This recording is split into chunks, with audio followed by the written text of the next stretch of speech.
How many of you have ever had foundation problems with your house? It's funny. Everybody that raised their hand has like a grimace on their face. Okay? It's expensive to fix foundation problems. It's better not to have them. Because once you have foundational problems on a house, the whole house becomes destabilized. I think I might have told you when Kim and I were looking for a house when we moved here last year, we were looking in different places around. In fact, we looked in this area, and we looked all over Nashville and Murfreesboro, and we found this house out in the country. And we couldn't figure out why it was in our price range, because it was a beautiful brick house. It was an older house, beautiful brick house, had lots of land with it, had a big metal barn. It had like a little area that was set up like a park with a basketball hoop. It had its own cemetery. Now that's about as cool as you can get, okay? And the upstairs, they had a big attic that was partly unfinished, and I asked the real estate agent, I said, what do you think it would cost to finish this attic? Well, she pulled out her calculator and she was doing something. She said, about 10 grand. I said, how much would that increase the value of this house? She added up the square footage, she did all this. She said, about $50,000. I said, Kim, I gotta buy this house, okay? I don't know where I'll get the 10 grand, but we gotta buy this house. We gotta do, and we walked through it, and there was a couple weird things about it, which my wife remembers. I just remember the neat stuff, right? And we walked around, and we were looking around the outside, and my wife goes, what's that crack? And it started at the peak of the wall, because it was a two-story house. And this big white crack just meandered all down the side of the house till it got to the foundation, and there was this big, huge crack in the foundation. And the real estate agent looked at me and said, you do not want to buy this house, right? Because if the foundation is cracked, you're going to have all kinds of problems. The house is destabilized, and you don't know what kind of other damage you may have to deal with. Let me ask you a question today. What are the foundational principles of the Christian family? What lays the foundation for the rest of the house? When we had our congregational meeting here, in July, one of the things that was brought up was a number of people here, and even a couple of people in Murfreesboro said, we need some more sermons on marriage and family. Right? I finished the 9th commandment last week. I was going to do the 10th commandment this week, and I thought, no, I want to tie in the 10th commandment into the Feast of Tabernacles, because there's a principle there that applies to the feast. So I thought, well, let's start doing a few sermons on marriage and family that we can do over, once in a while here over the next year. And what I want to do today is just look at 5 foundational concepts. In fact, some of the things we're going to talk about, I'm not going to go in great detail because they actually come right off of the 2 sermons I did on the 5th commandment, honoring mother and father, which protects the sanctity of family, and then the 7th commandment against adultery, which protects the sanctity of marriage. So we're going to take those concepts and we're going to help lay out this foundation. Then building the house, we can talk about building that house all we want, but unless we have the right foundation, the house will have a big crack in it. It'll be destabilized. So what would we say? Okay, here's just 5 foundational concepts for the Christian family. In a book I read many years ago called The Traits of a Healthy Family, the Dolores Curran, the author, did something that was interesting. She took 551 interviews. Now, to me, research, the bigger the group of people research, the better. So this was a good sample of that they were dealing with. And these were all people that dealt with family problems. The people she interviewed, the 551 people, included ministers, medical doctors, family counselors, principals, teachers, social workers, and coaches. Some of them were Christian, some of them weren't. But she interviewed these people, and she had a whole series of questions. What is it that you see as the traits of a healthy family? That you know that these children that you're dealing with are coming from a background where, you're not dealing with problems of dysfunction at the level you are with unhealthy families. I mean, what are the traits? What do we look at in a family? One of the things that they brought out as the most important, they made a list of the most important traits. She could find a consensus among all these people, different backgrounds, different educational backgrounds, different approaches, different religions, but they all came up with a set of basic traits and said, this is what makes a healthy family.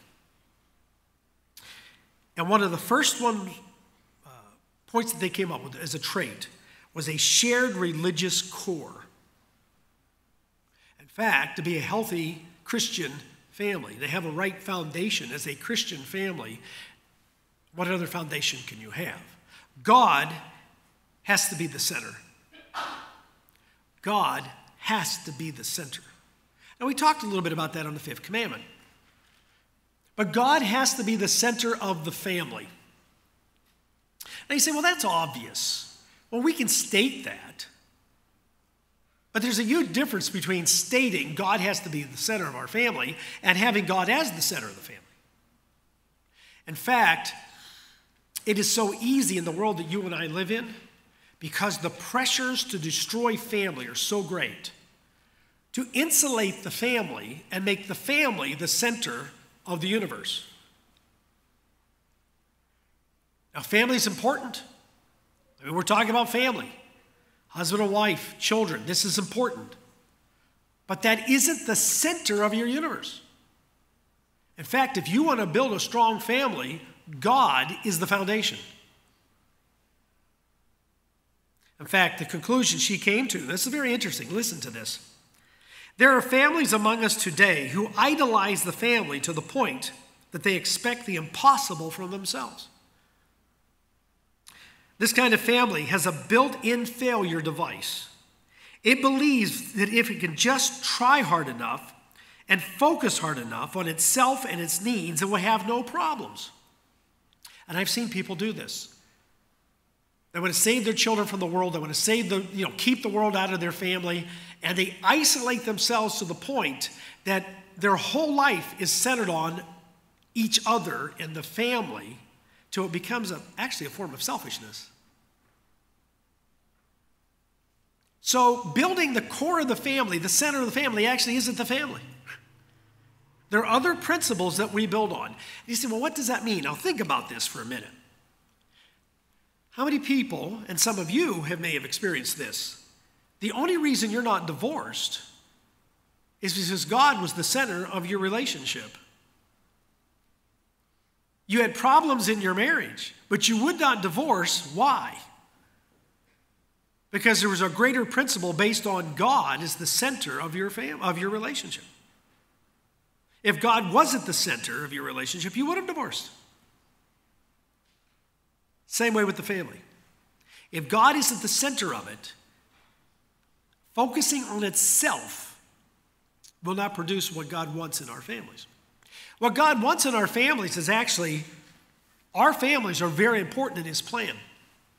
The function, if we look through the Bible, the function of the family. When I talk about the family here, I'm not talking about two men who get married and adopt a child. I'm talking about God's definition of marriage. Husband, wife, children, grandchildren, cousins, right? Now, some of you are struggling with that because that's not what you have. Maybe you're a single mother trying to raise children. Okay, principles still apply. The principles still apply. Sometimes you have families where they'll come together. They call them blended families. The husband has children from another marriage. The wife has children from another marriage. They come together, and now they have these kids from two different marriages coming together.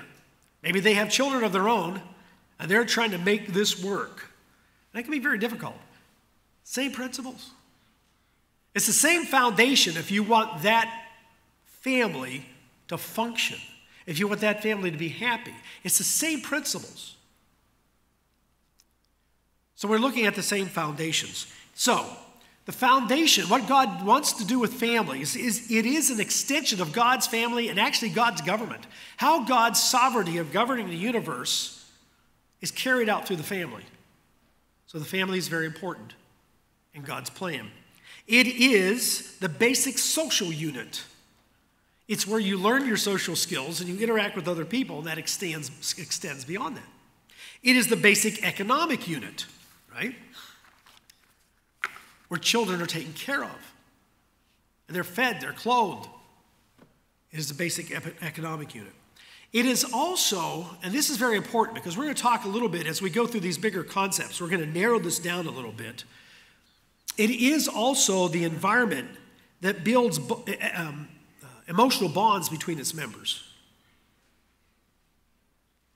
This is the place of emotional development.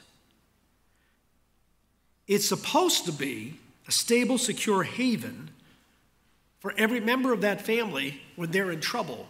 They have one place they can go to. Whether it's husband, wife, or children. There's one place they can go to. That family is a place that's safe. It's a safe place. It's why children in highly dysfunctional families where there's violence or sexual abuse, emotionally, boy, you say, how can that adult be that messed up? Find out what their childhood was like. Because we come then to another reason for the family, and that it is a training ground to prepare children to become productive, mature adults.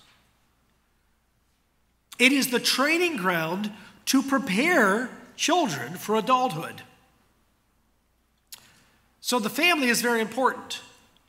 So it can't be built on itself. It has to be built on other things. It has to be built on very important biblical principles.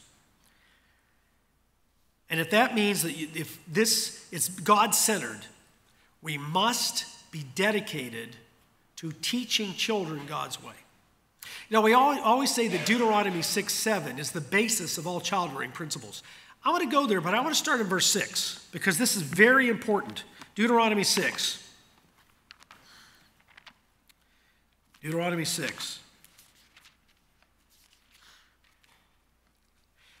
God here is talking about the commandments and obeying him.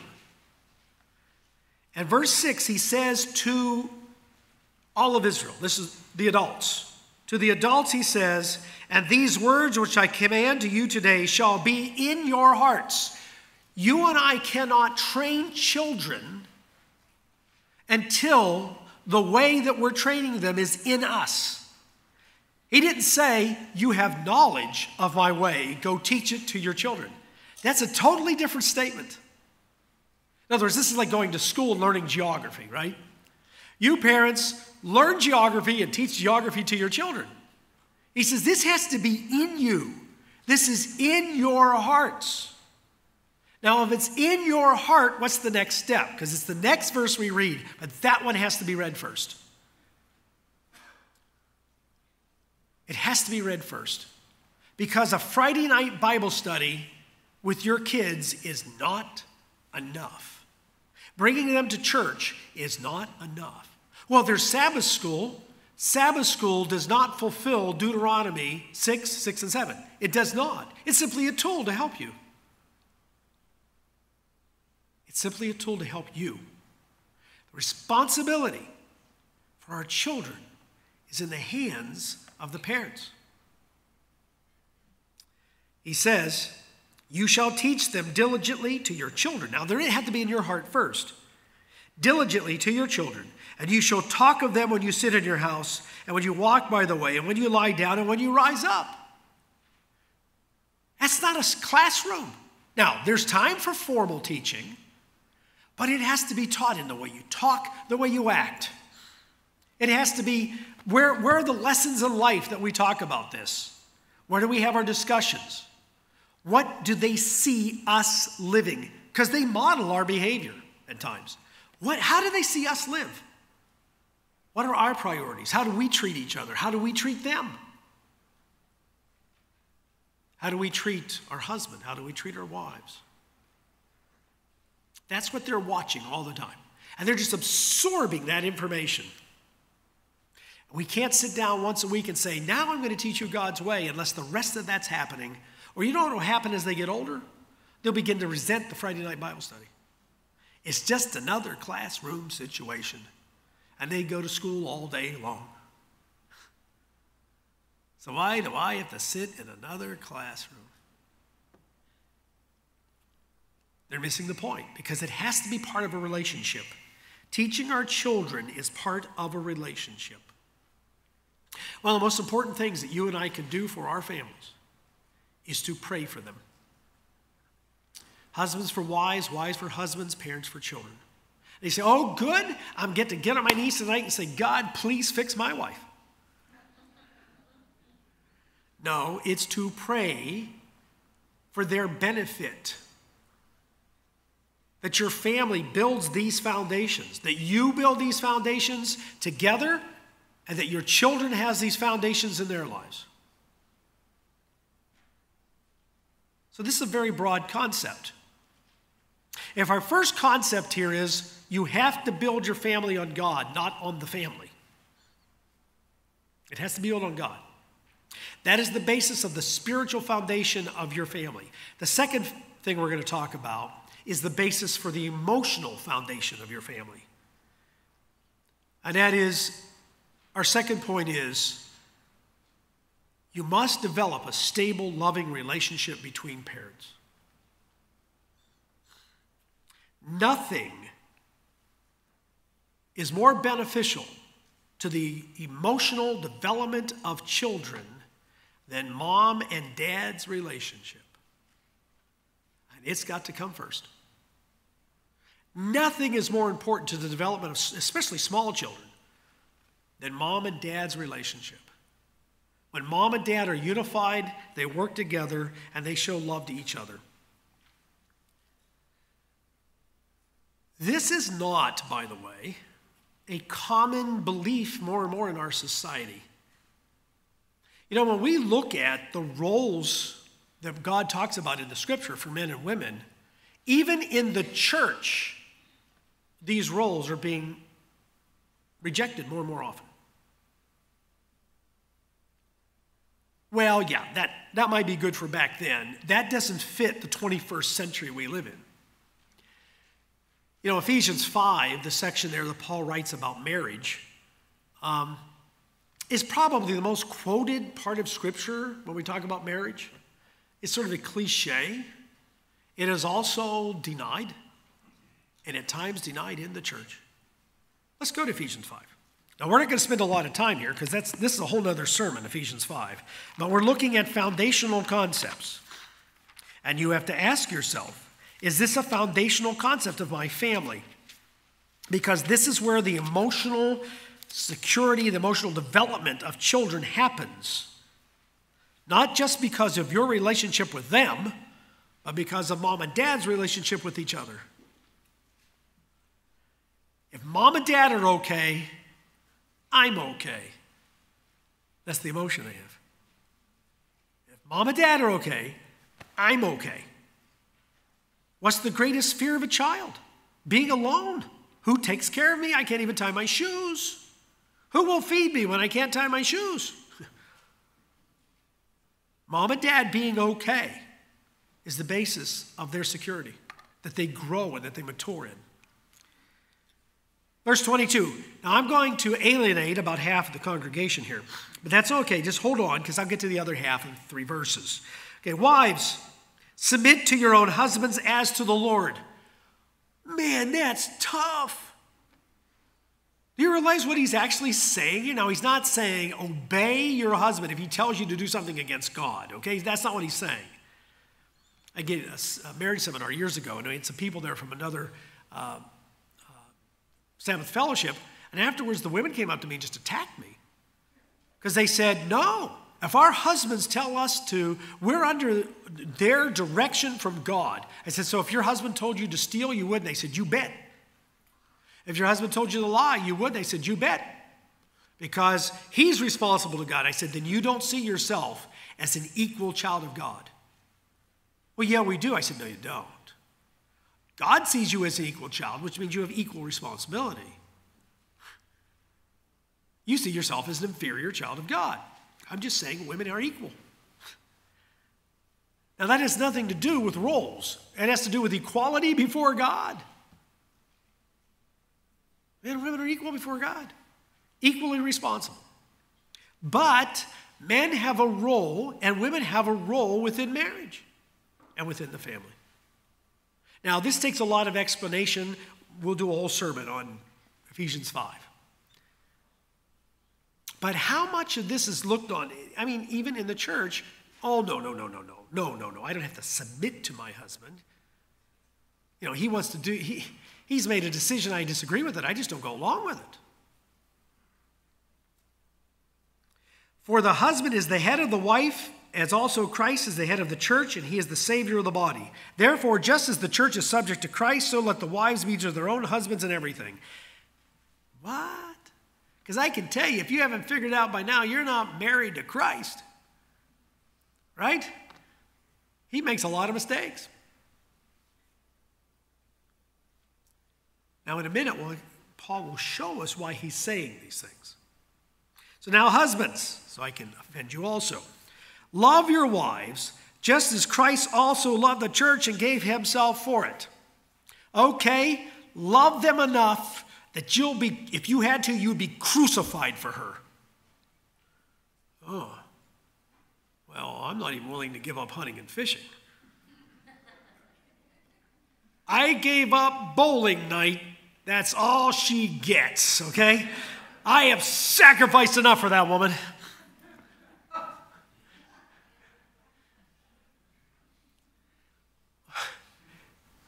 You love her enough that if you had to, you'd let somebody beat you to death? We read through this and we don't actually see what Paul's saying. Now, that's because this is a big concept, okay? We need to break it down into the smaller bites of real life, but it's a big concept he's trying to get across. He says that he might sanctify, verse 26, Christ might sanctify and cleanse her with the washing of the word by the water, or of water by the word, that he might present to her to himself a glorious church, not having spot or wrinkle or any such thing, but that she should be holy and without blemish. So husbands ought to love their own wives as their own bodies. He who loves his wife loves himself. For no one has ever hated his own flesh, but nourishes and cherishes it, just as the Lord does the church. He said, so you are to love the church, and you want an example. You're to love your wife. Look how Christ loves the church. That's what you're supposed to do for your wife. Wow. But here's why. Now, there's two major directions this passage goes in that tells us something really important. One is why he's using this analogy. Verse 30, for we are members of his body. We're members of the body of Christ, of his flesh and of his bones. For this reason, a man shall leave his father and mother and be joined to his wife, and the two shall become one flesh. He goes back to the original command about marriage and says, you and I are married to Christ. And that first marriage ceremony is a type. Remember, we were talking about types every one of the holy days. We've been going through types. We went through it last year at Atonement, how the mercy seat is a type of the throne of God. We've talked about the type of unleavened bread, the type of the sacrifice of the lamb, as the Passover, and how Jesus fulfills that. We've been talking about all these types. Remember, the type is a secondary issue that teaches us something greater. And here he says, when you go back to the very beginning, this whole idea of this intimate relationship between husband and wife is to teach us about a relationship with Christ. Not vice versa, by the way. A relationship with Christ doesn't teach us about a relationship with husband and wife. It's vice versa. I don't know about you, but I feel a lot of pressure right now. My marriage is supposed to reflect the relationship between Christ and the church. Well, it only does so in a tiny way because it's a type. Okay? It's a type. We're not going to reach perfection, but we understand what's going on.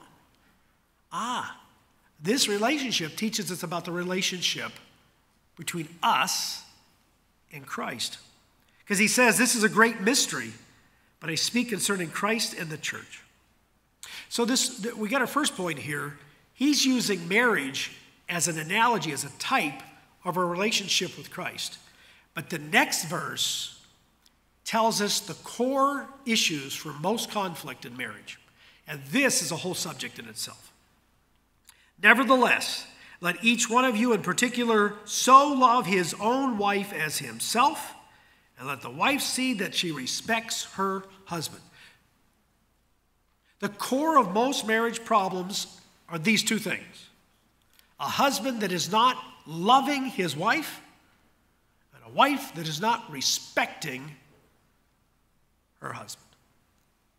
Well, I would love her if she was worthy of love. Oh, I would respect him if he was worthy of respect. I'm sorry, you have to earn love. I'm sorry, you have to earn respect.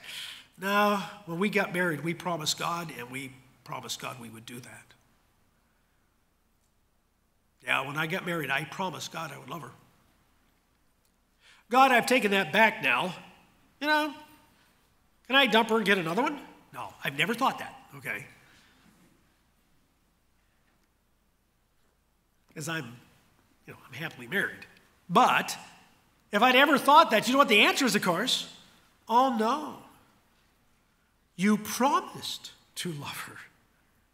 Oh, God, I didn't realize what a slob he was. I just can't respect him. And you know what God's response is? Oh, no. You promised to respect him. It was part of the deal. Yeah, but God, if you knew, no. You promised. Boy, this is a tough one when we get into this one. This is at the core of most marriage issues. Not understanding how to love your wife and not understanding how to respect your husband. Men try to respect. We try to do the opposite. We try to respect our wives, and they're trying to love us. But we're told to love them, and they're supposed to respect us. We approach this differently. So we have an issue. So, what we have here are two core blocks in this foundation. So let's look at, so these are big ones. Now let's start breaking this down. Now these are big concepts, but we can break the next ones down a little bit, and we can add to them as we go through occasionally a sermon on family and marriage. A third foundational concept of family is that there are well-defined, shared concepts of right and wrong. Well-defined. Husband and wife have a consensus on what right and wrong is. And they define that for the children. It is well known and it is defined. So children know, and remember, everything has to be age specific. The human brain is developing all these years that you have children. In fact, it's not even complete usually when they leave home. That's why they still act so stupid. No, I didn't mean that. It's not fully developed. So what we have to do is teach them age specific, but we have to agree as parents what's right and wrong and define it for them at their age level. At their age level. Years ago, the United States Chamber of Commerce published a little pamphlet called How to Train Your Child to Be a Delinquent. Has anybody ever seen that? Oh, you haven't. I was surprised. No one in Murfreesboro either. Okay. So here's how to train your child to be a delinquent according to the United States Chamber of Commerce. Now, this was years ago. I don't think they would publish this today. 1, 12 steps. When your kid is still an infant, give him everything he wants. That way he'll think the world owes him a living when he grows up. 2, when he picks up swearing and off-color jokes, laugh at him, encourage him. As he grows up, he'll pick up even cuter phrases that will floor you. 3, never give him any spiritual training. Wait until he's 21 and let him decide for himself. Yeah, Satan doesn't play by that rule, folks. Neither does society, neither does your child's friends. Nobody plays by that rule. So if you're going to play by that rule, you don't love your child. Because I've had people tell me, well, my children have to decide for themselves. So, when they get to be, I'm not going to teach them anything. They'll just have to come to church, read their own Bibles, and then you don't love your child. I mean, how could you do Deuteronomy 6, 6, and 7 and ignore the spiritual training of your child? 4, avoid using the word wrong. It will give your child a guilt complex. You can condition him to believe later that when he's arrested for stealing a car, that society is against him and he's being persecuted. 5, pick up after him his books, his shoes, his clothes, do everything for him so he will be experienced in throwing all responsibility onto others. 6, let him read all printed matter. Let's just say see all electronic information, all games, everything that's on the internet. Let him just put whatever he wants to in his mind. Sterilize the silverware and let him feast his mind on garbage. 7, quarrel frequently in his presence, that he won't be too surprised when the home is broken up later. 8, satisfy his every craving for food, drink, and comfort. Every sensual desire must be gratified. Denial may lead to harmful frustrations. 9, give your child all the spending money he wants. Don't make him earn his own. Why should he have it as tough as you did? I've actually heard that one, right? Why should my child have it as tough as I did? 10, take his side against neighbors, teachers, and policemen. They're all against him. 11, when he gets into real trouble, make up excuses for yourself by saying, I never could do anything with him anyways. Number 12, prepare for a life of grief. That's a pretty interesting list. Pretty interesting list, pretty interesting set of ideas. Because at the core of this list is the idea that children must be taught moral behavior, and then they must be held responsible for their behavior. They must be taught moral behavior, and then they must be held responsible for it. You and I have to discuss real life situations with our children that are, once again, age appropriate. You just can't quote Bible verses. God says this. That's why you do this. Now, there are times to say that God says to do it, but I see that can't be the only reason you tell them. We have to explain to them the benefits. There's the benefits of obeying God. David talks about God's benefits. How often do we explain to our children God's benefits?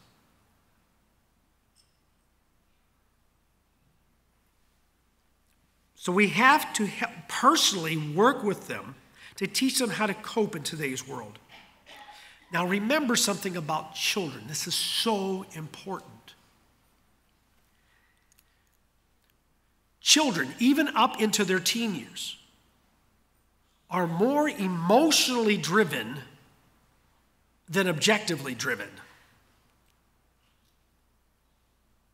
So if we're going to teach them God's way, there must be an emotional component. How do you teach children not to run out in the street? You make them afraid. To tell them that car may hit you doesn't mean much. So you make them afraid. You will get hurt. Oh, that's different, right? If you say, don't go out there, that car may hit you, that may not register. You will get hurt registers. I now have an emotional response. I don't want to get hurt. We have to put an emotional element. We sometimes think, they're going to get this objective, cognitive response. And I'll give you an example. I guess, are all the kids down in Wymaid? Are they done down there? Oh, they're up here? Let me look around. Okay, I'll just have the parents do this. I've actually done this before with groups of kids to get their responses. And it's always fascinating to me, the responses. And so you parents can ask these kids later. I'll tell you what one of the children in Murfreesboro said this morning. But 2 questions, 2 situations, and the question is, which of these children really was bad? Okay? Which of these children really was bad? The first one is, a child climbs into a cupboard to sneak some candy and accidentally breaks the candy jar. Secondly, a child is helping mother set the table and accidentally breaks 4 of her favorite dishes. Which child did the wrong thing? Now, in Murfreesboro, one of the women leaned over to her 6-year-old in service and said, "Which one do you think?" And she said, he looked at her and said, "I didn't do either of them," okay?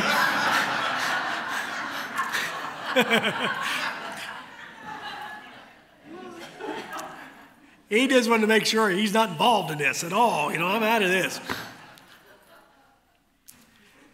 Now, the reason I say, for adults, I thought, well, this is a simple answer. For children, it's not. And there's a number of reasons why. Adults, we look at this and we say, well, the first kid was stealing. They were sneaking candy. Breaking the jar is incidental. To children, you're breaking a jar and you're breaking things that are important to mommy. She'll be upset. It's an emotional reaction. And sometimes some kids will get, "Oh no, the first one because he's stealing." Many others will say, "Oh no, her dishes are broken. She'll be so upset with me." Some children will say, "Well, it was one jar, it was a whole bunch of dishes, so the dishes are more important." They miss entirely, not all of them, but many of them miss, or they'll have this moral dilemma. I don't know. Why? Not because they're morally deficient. They see both of them as very wrong. It's because they don't understand there's a difference between an accident and stealing. The intent of the first one was wrong. Breaking the jar doesn't matter here. You were sneaking candy. That's the issue. But that takes some thought process. So if we don't deal with the emotional side of right and wrong, they will become rules-oriented, but they may not know why they do what they do. They may not understand why God wants them to do it this way, why this is better than the other way. It's just rules. One of the most important concepts that we can teach children about right and wrong is that their success in life, their happiness, their relationships all depend upon the fact that every day they fight a battle. A battle in which inside part of them wants to do the wrong and they have to have the self-control to do what's right. That's a battle that everybody fights. You and I fight as adults our whole lives. They need to understand that moving into adulthood doesn't erase. In fact, when you're a child, a lot of times you can not have any battles at all internally. You're just playing or whatever. But as you become an adult, there is an internal battle between selfishness and self-control. You don't want to go to work. You have a choice not to go to work and get fired or go to work, right? And there is an internal battle. Well, I don't want to mow the grass. That's my big one. I don't want to mow the grass. But there's like little furry mammals living in our backyard. I have to go mow the grass.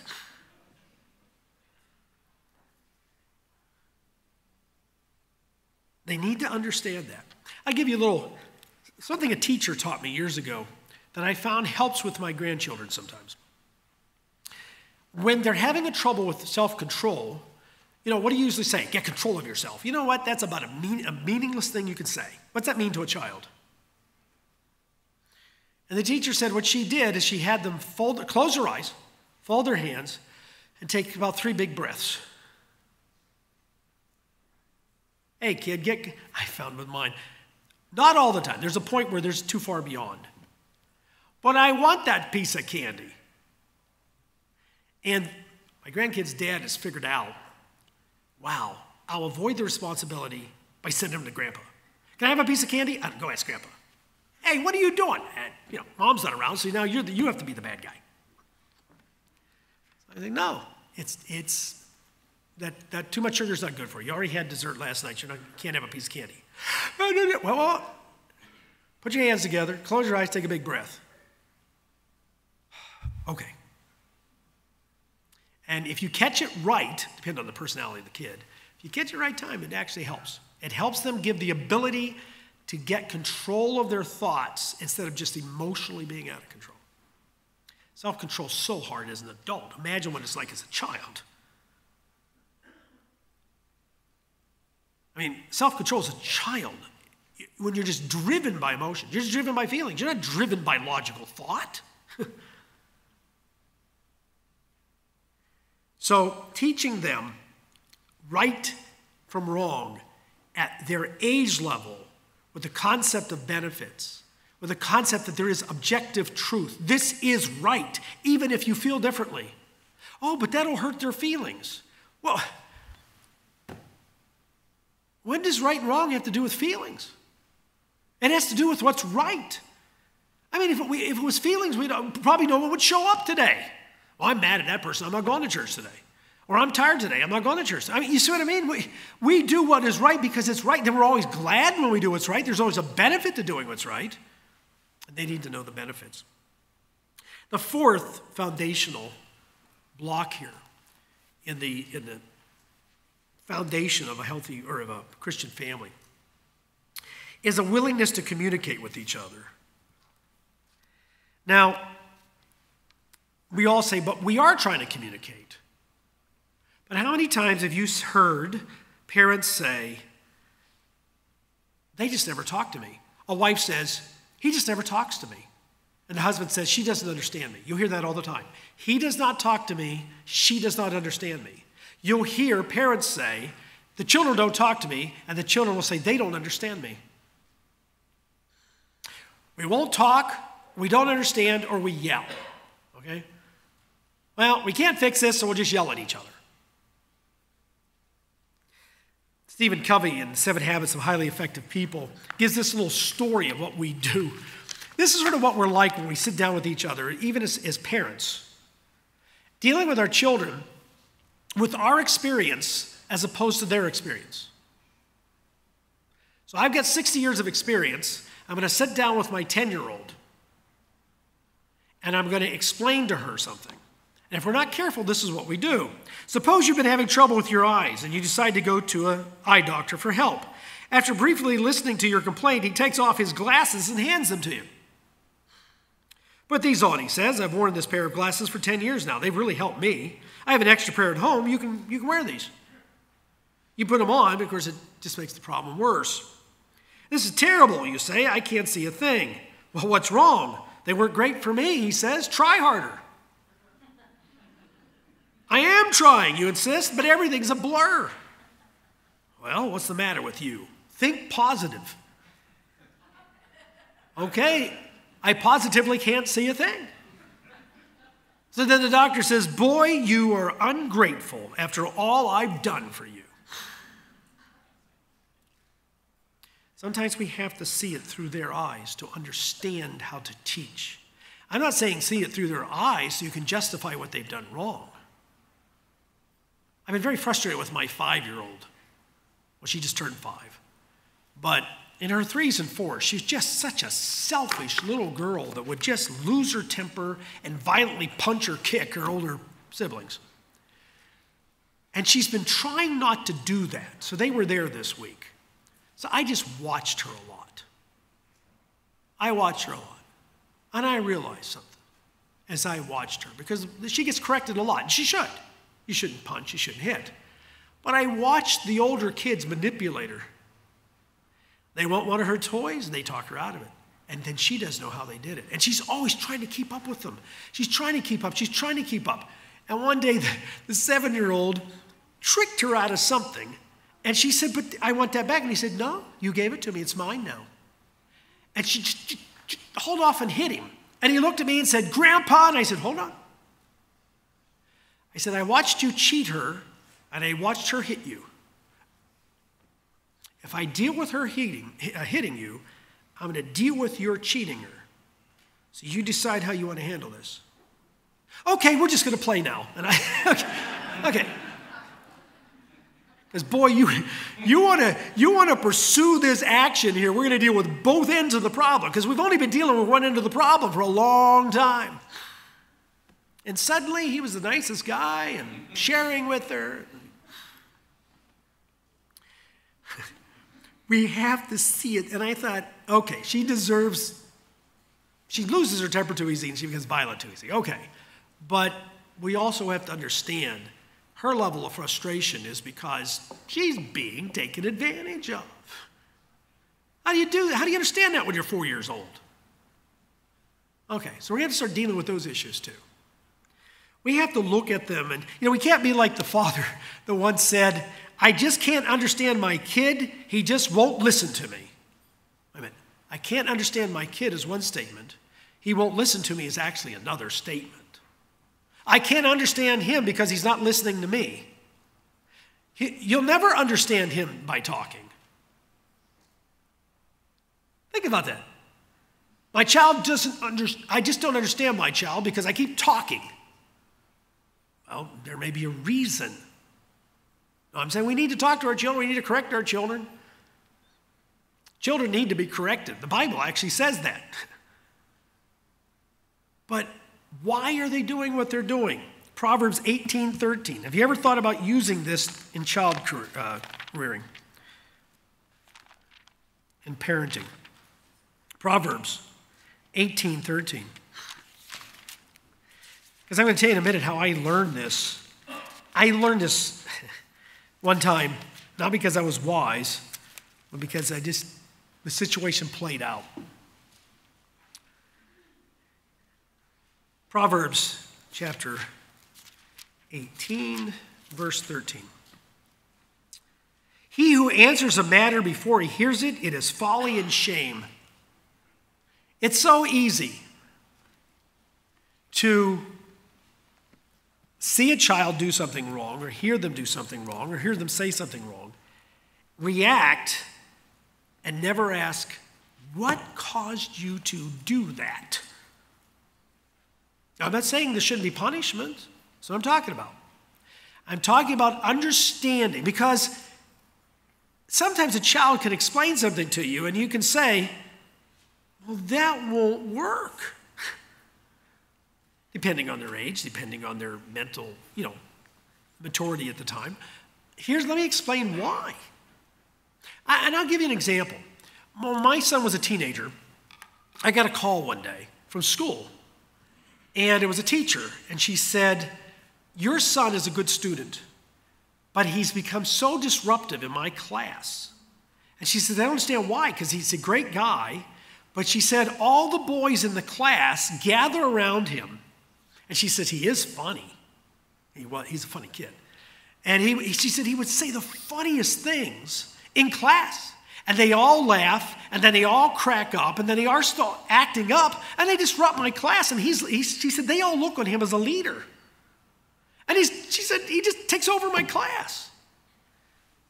Now, my first reaction is, I didn't want to show her, but what's going on in my head, wait till I get that boy home. So I said, well, I'll talk to him. She says, would you talk to him right now? Next thing I hear is, hi, Dad. And he says, I need to explain something to you. And I could tell by his voice, something was real serious here. I said, look, Chris, when you get home, let's sit and talk about it. You can explain it to me. But in her classroom, that's hers. And in her classroom, you let her run the classroom. He goes, okay.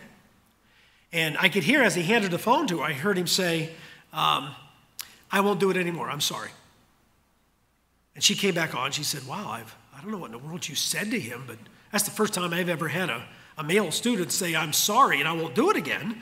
She said, thank you so much. I said, he'll be okay now. So he comes home. And he came in and I said, hey, so we, sat down. I said, well, explain to me why you're doing this. Now I have to explain to you something. We lived in a little rural town in Wisconsin. I remember my daughter saying the biggest problems they had in high school was they caught a kid smoking, and one time a girl got pregnant and disappeared. She never showed up again. We moved to San Antonio, Texas, and they're in a high school of 5,000 kids. It is a school where when they go to school on the bus almost every day, they're pulled over, the police come on and clean out the drugs. The violence they see every day is astronomical. My daughter, we were talking about this week, and my daughter said, well, Dad, you may be exaggerating. I mean, in the 4 years I was high school there, I only saw 2 guns. Yeah, how many did you not see, okay? How many, like she's hanging around with those, like she was taking a gun, hanging around with people with guns. I mean, there were knives, guns. It was a pretty violent place. There were all kinds of tensions between different groups of people, including racial tensions. You have about at least 50% Hispanic, 25% black, and 25% white. And there's gangs. First thing we noticed when we went to school was Kim said, look, Gary, and over there's a whole group of people, and they all have the same color clothes on. And over here, there's all people with the same jackets on. It's just gangs all over the place. ROTC, there was a Air Force base just down the street.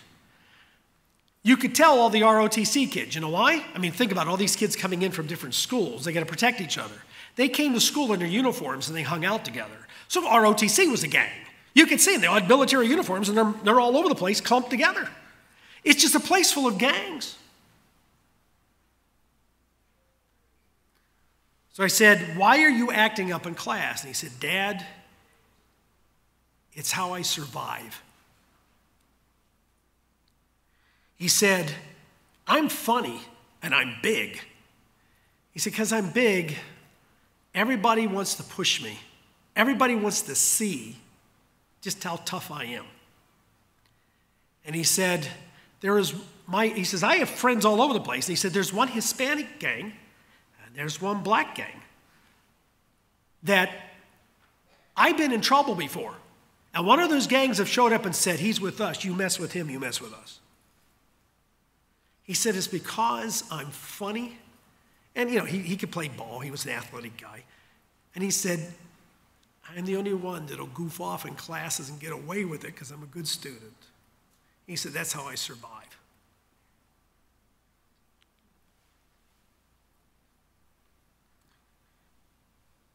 I asked him if he wanted to be homeschooled. He said, no. You've taught us we have to face life.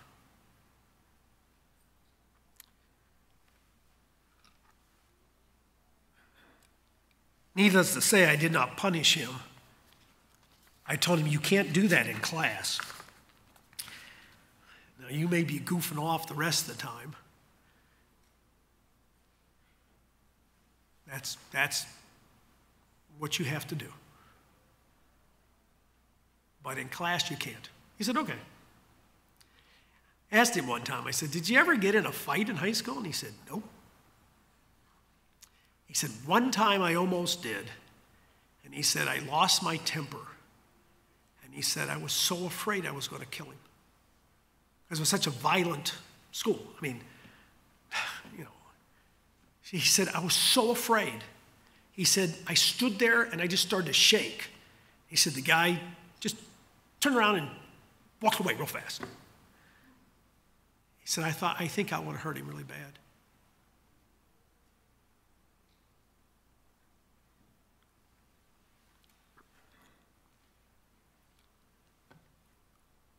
What if I would not have asked his viewpoint? What if I would have just corrected him for goofing off in class?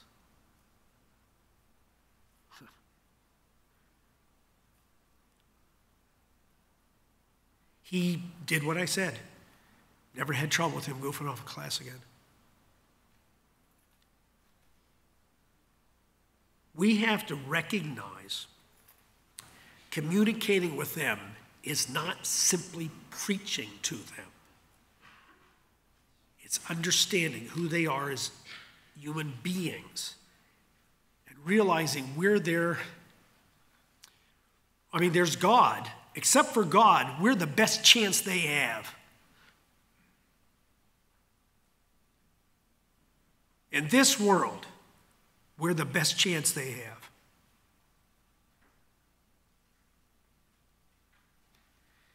The fifth point is that family members have strong emotional bonds, but at the same time, they encourage individual development. You know, it's sort of sad. Have you ever seen a family where the parents are trying to live through their kids?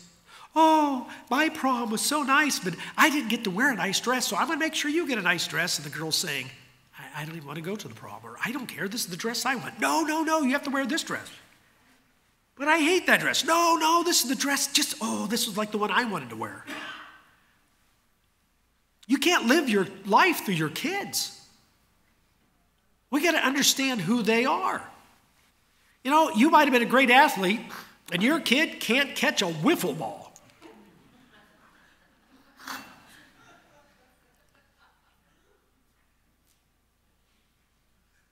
You have to work with your kids, with their abilities.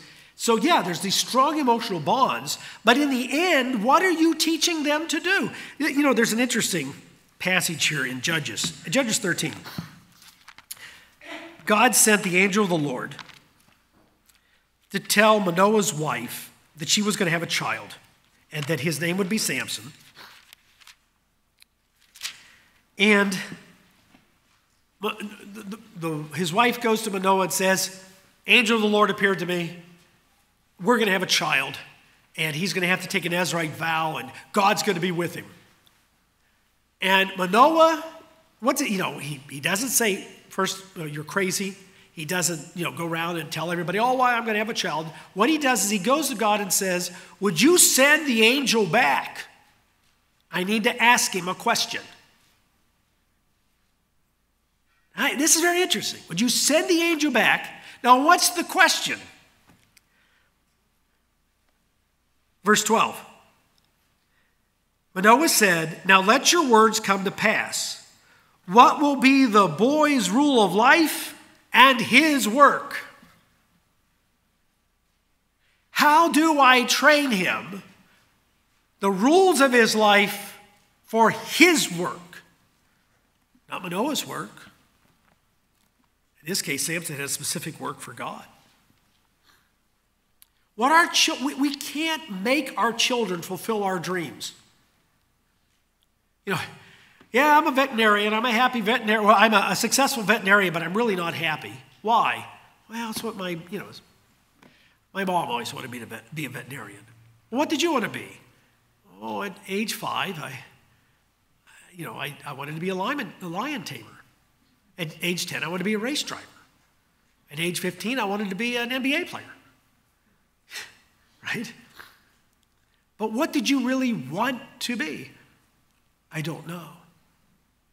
I was told I was going to be a veterinarian. That's what I became. We can't live our dreams through them. We have to help them become what they're supposed to be and who they're supposed to be. Now, the rule of life is simple. We teach them God's way, and we live God's way. It's in our heart, so we teach it where we walk and when we lie down and where we go and when we eat. We do all that because it's in our heart. This applies to grandparents. This applies to those of you who don't have children, because all of us as adults are examples to children. All of us. We're examples to children and how we interact with them. Proverbs 22, our last scripture here. Proverbs 22, verse 6.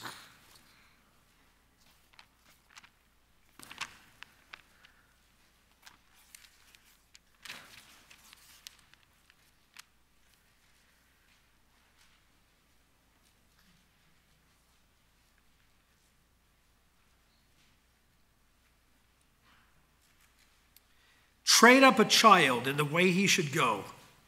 And when he is old, he will not depart from it. Train.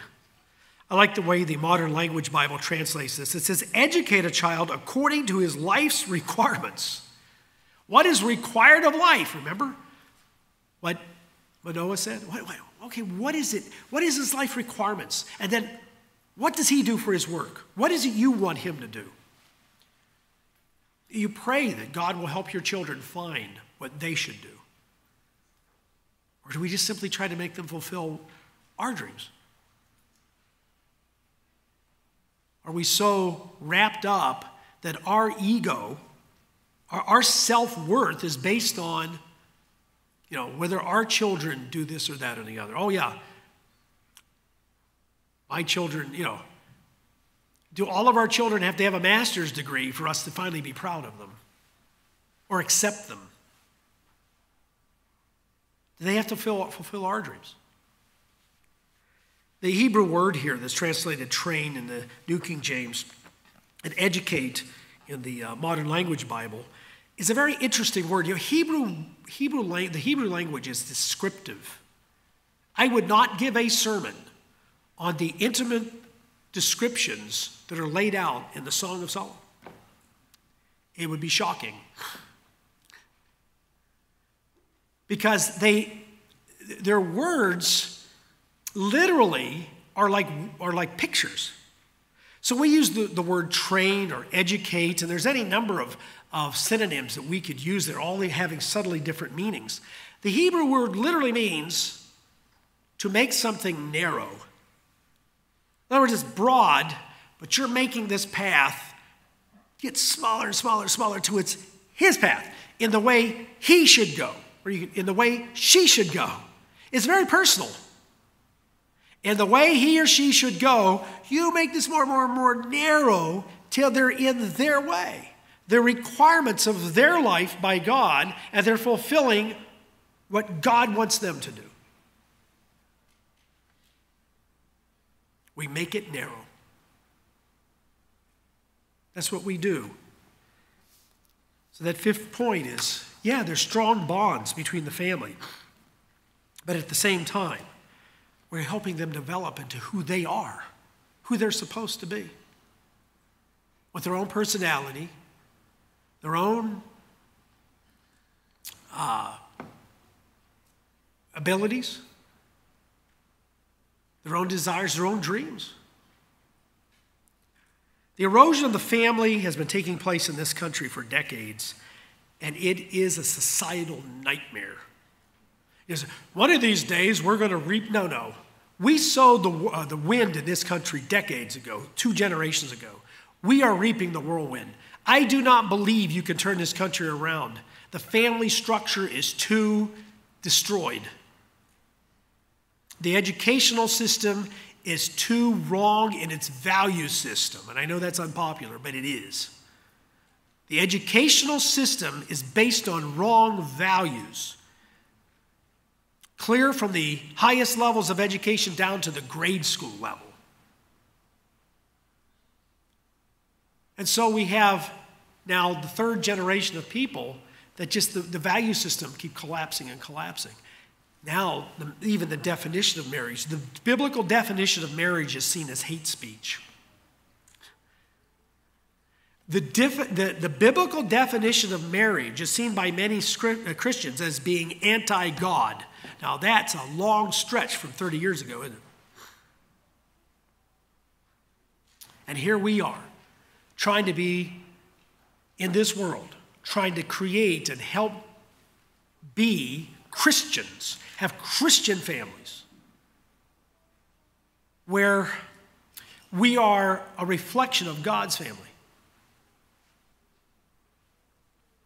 And there, in doing that, we look at the things that we learned here today. The foundation, now there's lots of bricks we'll talk about, but the foundation is built on 1, being God-centered, 2, developing a stable, loving relationship between parents, 3, developing and teaching well-defined concepts of right and wrong, 4, participating in active listening and meaningful communication that is age-appropriate. And then 5, exploring and encouraging individual development and achievement. This is a tough road, but this is what we've been called to do. You and I, by the way, and you have to stress this in every parenting sermon, you and I cannot determine how these kids, the decisions they make. We can prepare them, but they are free moral agents. They have free will, and you can't take their free will away. Try to take the free will away from a 15-year-old. You'll probably end up with a rebellious 15-year-old. You can't take away free will. God gave it to them. We guide, we help, we correct, we love. And in the end, they become the people they want to be. But we can make such a huge difference. As parents and grandparents, you are the number one influence in the life of your child. And as they get older, you become less and less of an influence. Other people become more and more of an influence. So the bonds have to be constructed very early in life. But it's something my dad said that I think is a foundation. I heard him say this one time, and I say it quite often. I think I said it in another sermon. He said, someone asked him about the secrets to child rearing. He said, it's very simple. You spend 20 years of your life preparing them to leave you. Which is exactly what you do. You don't spend 20 years of your life so that you can keep them, that they're 30-year-olds living at home, living off of you playing video games. If that's not what parenting is all about. It's preparing them to be the very things that we mention here. So this is the beginning of, I think, a lot of things we'll be talking about, marriage, family, child rearing, just intermingled in sermons over the next year or two. But I think the fight for the family is one of the greatest fights we're facing. I think fight for marriage is one of the greatest fights we're going to be facing. And we have to know what God expects of us. We have to know that God, as long as He is the foundation, then God will be the builder of the house.